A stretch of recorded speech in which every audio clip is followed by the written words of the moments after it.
কখনো কখনো ইতিহাস এমন কিছু চরিত্র সৃষ্টি করে যারা হয়ে ওঠে প্রজন্মের শ্রেষ্ঠ নায়ক, অথবা সময়ের আবর্তনে বনে যান গ্রিক ম্যাথোলজির ট্র্যাজিক হিরো ইদিপাস।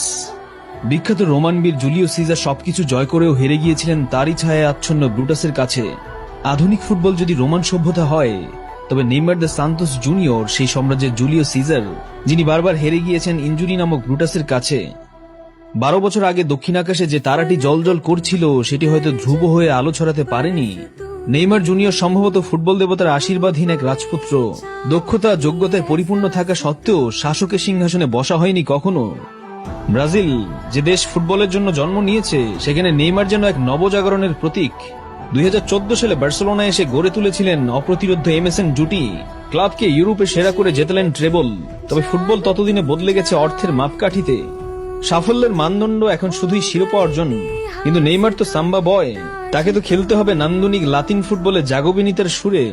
ঐতিহ্যকে আঁকড়ে ধরে চলতে গিয়ে বারবার হোঁচট খেয়ে পড়েছেন। তার প্রতিটি ড্রিবল ছিল যেন ব্রাশের টানে আঁকা রেনেসার চিত্রকর্ম, প্রতিটি গোল যেন একটি অপূর্ণ কাব্যের অসমাপ্ত কোনো লাইন। তবুও গল্প কখনো কেবল একটি অধ্যায়ের শেষ হয় না। কিংবদন্তিরা হারিয়ে যান না, তারা রয়ে যান স্মৃতির মেহগুনি বনে, ভালোবাসার রঙিন আকাশে। হয়তো কোনো পূর্ণিমা রাতে স্বপ্নবাজ এক কিশোর রাস্তার ফাঁকা মোড়ে একা একা বল নিয়ে ড্রিবল করবে, তারপর এক মুহূর্তের জন্য থমকে গিয়ে ভাববে নেইমার হলে কি করত। এভাবেই একটা নাম থেকে জন্ম নেয় নতুন একটা অধ্যায়, একটা প্রজন্ম।